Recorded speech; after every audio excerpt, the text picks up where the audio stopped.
year, I did something that I haven't done for 15 years. I did something that I haven't done for 15 years. What did I do? I put up Christmas lights. Should we see a quick show of hands? How many of us put up Christmas lights this year?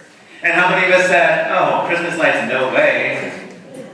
That's how I was until this year. And then this year I decided to put up Christmas lights. This is my question. For those of you who put up Christmas lights, this is my question. Why did you do that? Why do we put up Christmas lights? Of what are those lights a symbol?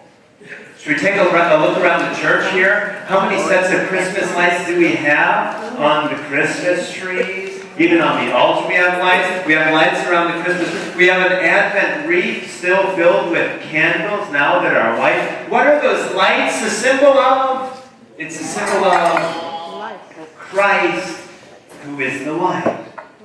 That the light has come into this world. Isn't that great? These lights, the lights on the Christmas tree, the lights we have at the candle, they're gone the whole year. And then during Christmas we bring out all these lights. Why? To remind us that who is the light? Christ is the light. In today's first reading, the prophet Isaiah tells us, rise up in splendor, Jerusalem. Why? Because your light has come. The glory of the Lord shines upon you. The light has come into the darkness of this world. I love the symbol. Today we celebrate the Epiphany. Have you ever seen those cartoons or those movies where the light bulb goes off in a person's mind? Have you seen those? The light bulb goes off. They have an idea. Boing. Right?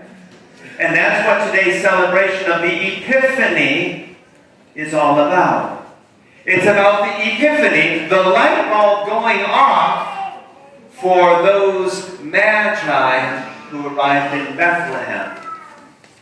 In today's gospel, Matthew tells us the story of those magi who came to Bethlehem and who recognized the light bulb went off. They recognized that there was something special about that child.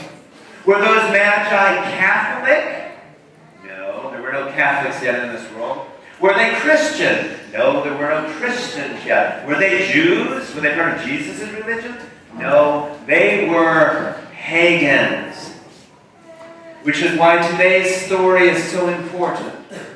Because we should be asking ourselves, if those pagans, people who don't believe in our God, if they recognized something special about Christ, then why don't we? If they saw the presence of God in that child, why can't we see the presence of God in that child and or in the presence of anyone else sitting around us today? Anyone else in our families, anyone else in among our friends and co-workers, even our enemies? Try that for a moment. That God is somehow present in all of them. How's that for an epiphany?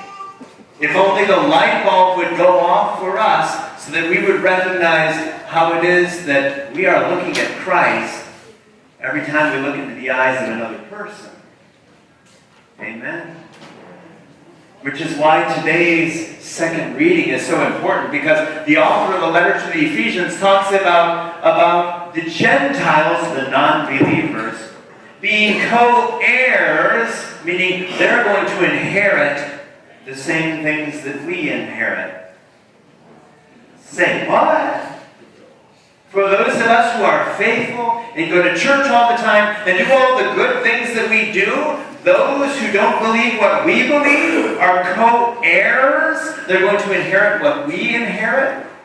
That was hard to swallow for people in Jesus' day. We thought it was us and them, and we were the ones with the truth. We were the ones going to heaven. We were the ones who were going to be saved, and for them. Amen? Is it that way? The Gentiles are co-heirs. They'll inherit what we inherit. And the Gentiles are the one who recognized in that manger scene the presence of God.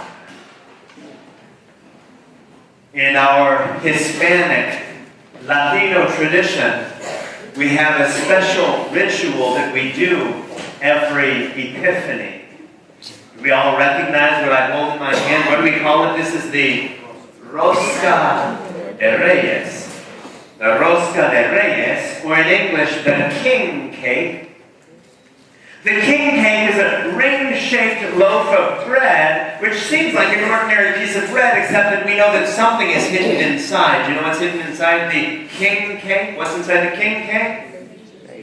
A small image, a small figure of the baby Jesus. That's right, they baked baby Jesus into a cake. In the Latino culture, then, we bake this ring-shaped bread with an image of the Christ child inside to remind us that even though we can't see the Christ child, you know what? It's in there. Follow me? And when you look at that person beside you, or that person in your family who drives you absolutely nuts, remember this. Even though you can't see Christ inside them, Christ is in them. Right? When you look at one of your enemies, one of those people who drives you absolutely out of your mind crazy in this world, remember, even though you can't see Christ, Christ is in that person. How is that for absolutely crazy? Which is why this symbol is so important for us, this Rosca de Reyes. In our culture, it reminds us that we're just looking at a plain loaf of bread, and I don't see baby Jesus in that loaf of bread. Follow me? But Christ is in there. The image of Christ is in that bread. I'm looking at that other person, and I don't see Christ in that other person. But the eyes of faith tell me that Christ is in that person. Brothers and sisters, how beautiful this Epiphany would be if the light bulb went off in all of our minds and we were able to see how it is that Christ is in all these people around us. Amen? Not just all the people today, but all the people we meet this week, Christ is in them. Hidden in the same way that that image is hidden inside the bread. Brothers and sisters, may the light bulb go off this week as we all recognize the presence of Christ in all those people we meet.